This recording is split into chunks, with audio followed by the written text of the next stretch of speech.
তো পিঠাগুলোকে ভেজে নেওয়ার পর এবার এর ভিতর কেমনটা হয়েছে তা একবার ভেঙে দেখাবো। এই দেখুন পিঠাটা যেমন ফুলেছে আর দেখুন ভিতরটা কত সুন্দর হয়েছে, কোনো অংশে কিন্তু কাঁচা নেই কিন্তু বন্ধুরা। এই দেখুন যেমন ফুলেছে আর ভিতরটাও কিন্তু সুন্দরভাবে কুক হয়েছে। তো প্রথমে ডোর মতো বানিয়ে এভাবে একটু গুড় দিয়ে দিব, গুড় দিয়ে ভালোভাবে এটাকে মাখিয়ে নিব।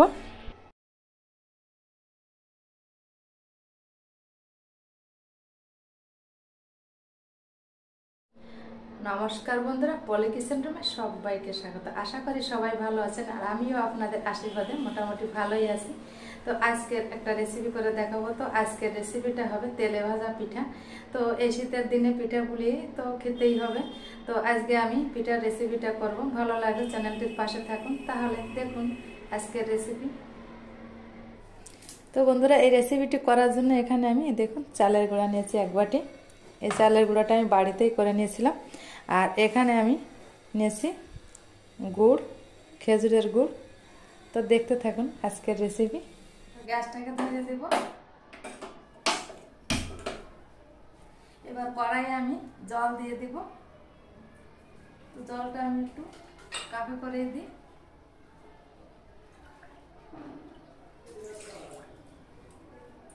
তো এখানে আমি 2 কাপ পরিমাণ জল দেব। তো জলটাকে একটু গরম করে নিব।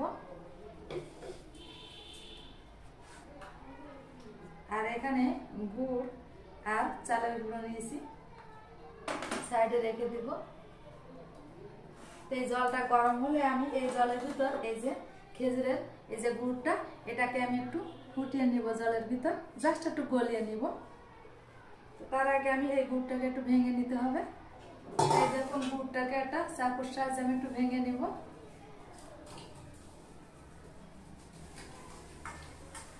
খুবই শক্ত কিন্তু, এই দেখুন ভেঙে নিয়েছি। তো একটা আমার পুরোটা লাগবে না, এখান থেকে হাফেরও একটু বেশি পরিমাণ দিয়ে দিব।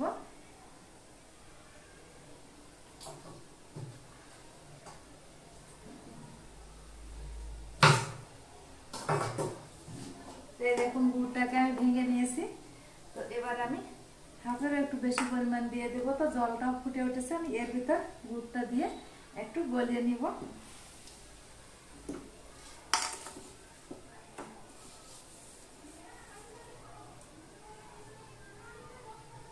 এখান থেকে আরো একটু দিয়ে দেবো আমি।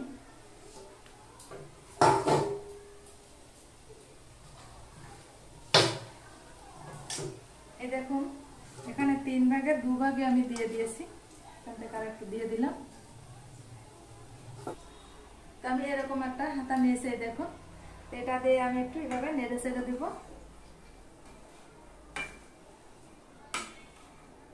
এই দেখুন বন্ধুরা গুড়টাকে আমি গলিয়ে নিয়েছি।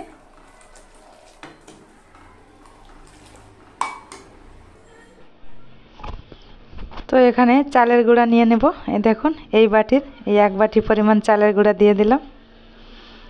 আর বাকি চালের গুঁড়াটাও এই বাটি মেপে দিয়ে দিব। এই দেখুন এখানে ওই বাটির হাফ বাটি পরিমাণ দিয়ে দিলাম চালের গুঁড়া। দিয়ে দিলাম পরিমাণ মতো লবণ আর দিয়ে দেব ময়দা, হাফ বাটি পরিমাণ ময়দা দিয়ে দিলাম। তো লবণ, ময়দা, চালের গুঁড়া আমি ভালোভাবে মিশিয়ে নিলাম। আর এখানে দিয়ে দেব যে গুড়টা গলিয়ে নিয়েছিলাম, ওই গুড় অল্প অল্প দিব আর হাত দিয়ে মাখিয়ে নিব। এই কাজটা কিন্তু অবশ্যই বন্ধুরা হাত দিয়ে করার চেষ্টা করবেন। তো আমি হাত দিয়ে ভালোভাবে একটু মাখিয়ে নিব। এই দেখুন ঠিক যেমন রুটি মাখার ডোটা আমরা করি ওরকম পর্যায়ে করে নেব। দেখুন যত ঠেসে ঠেসে এটাকে মাখানো হবে ততই কিন্তু পিঠাগুলো ফুলবে আর ভালো হবে। এই দেখুন মাখিয়ে নিয়েছি। তো একটা ডোর মতন আমার মাখিয়ে নেওয়া হলো। দেখুন আবারও একটা আমি মাখিয়ে নেব। 7-8 মিনিটের মতন আমি এটাকে মাখিয়ে নিয়েছি। এই দেখুন ঠিক এরকম নরম অবস্থা রেখেছি। যত মাখানো হবে ততই ভালো হবে। তো এবার আবারও আমি গুড় দেব, আবারও মাখাতে থাকবো। দেখুন অল্প অল্প গুড় দিতে হবে আর মাখিয়ে নিতে হবে। তা খুব বেশি তাড়াহুড়া করা যাবে না, একটু সময় নিয়ে এটাকে মাখাতে হবে। যত মাখানো হবে ততই কিন্তু ভালো হবে। এই দেখুন আমি কিন্তু একবারে গুড়টা দিচ্ছি না, অল্প অল্প গুড় দেব আর মাখিয়ে নিব। দেখুন তো এখানে আমি একটু দুধও ব্যবহার করব। এখানে যতটা পরিমাণ দুধের পরিমাণটা বলা যাবে না, যতটা পরিমাণ লাগে আমি ততটা দিব। তো ওটা আমার ক্যামেরায় হয়তো আসেনি, দেখা যাচ্ছে না, কিন্তু আমি দুধটা দিয়েছিলাম আর অল্প পরিমাণ জলও দিয়েছিলাম। এই দেখুন ব্যাটারটা ঠিক এই পর্যায়ে হবে।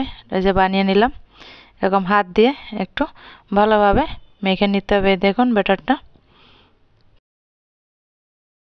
তো অল্প অল্প গুড় দিতে থাকবো আর মাখিয়ে নিব। আর খুব বেশি ব্যাটারটাকে পাতলা করা যাবে না, আর খুব বেশি ঘন করা যাবে না। এই দেখুন আমি ঘনত্বটা দেখিয়ে দিব।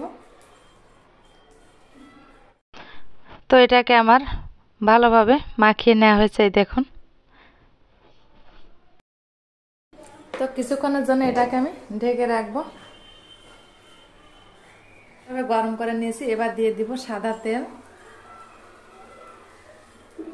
তো তেল পিঠা তো তেল একটু লাগবেই বন্ধুরা, তেলটা পর্যাপ্ত পরিমাণ তেলটা দিয়ে দিলাম। তেলটাকে আমি একটু গরম করে নিব। তো কিছুক্ষণ বাদে এবার ঢাকনাটা তুলে নিব। তো আমি একটা হাতা নিয়েছি, এটা দিয়ে একটু এভাবে ভালো করে মিশিয়ে নিব।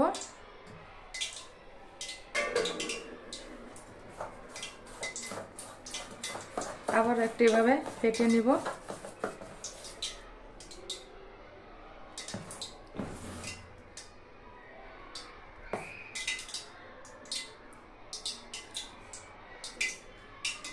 তো অল্প ব্যাটার দিয়ে আমি একটু চেক করে নিব তেলটা কেমন গরম হয়েছে। তো অল্প একটু ব্যাটার দিয়েছিলাম, দেখি তেলটা কেমন গরম হয়েছে তা চেক করার জন্য। এই দেখুন ওটাও ভেসে উঠেছে। তো তেলটা মোটামুটি গরমই হয়েছে। এক এক করে পিঠাগুলো দিব। তো বন্ধুরা দেখুন কত সুন্দর ফুলে যাচ্ছে কিন্তু পিঠাগুলো। একটা অলরেডি হয়েই গেল। এই দেখুন কত সুন্দর হয়েছে। আর একটা আমি দিয়ে দেব।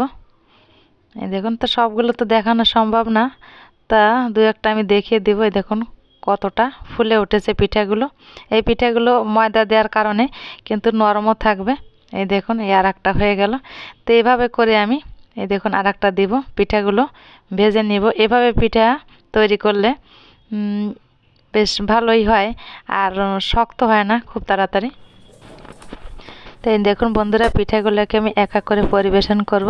এই যে একটা প্লেটে আমি নিয়ে নিব। এই যে এক এক করে আমি একটু সাজিয়ে দিলাম জাস্ট। এখন কত সুন্দর লাগছে কিন্তু পিঠাগুলো দেখতে, দারুণ লাগছে পিঠাগুলো। তো এবার আমি একটা ভেঙে দেখাবো এর ভিতরটা কেমন হয়েছে। এই দেখুন ভিতরে কিন্তু কোনো কাঁচা ভাব নেই বন্ধুরা। এই দেখুন কত সুন্দর কুক হয়েছে। তো ভালো থাকবেন, সুস্থ থাকবেন। দেখা হবে অন্য কোনো নতুন ভিডিওয়। নমস্কার।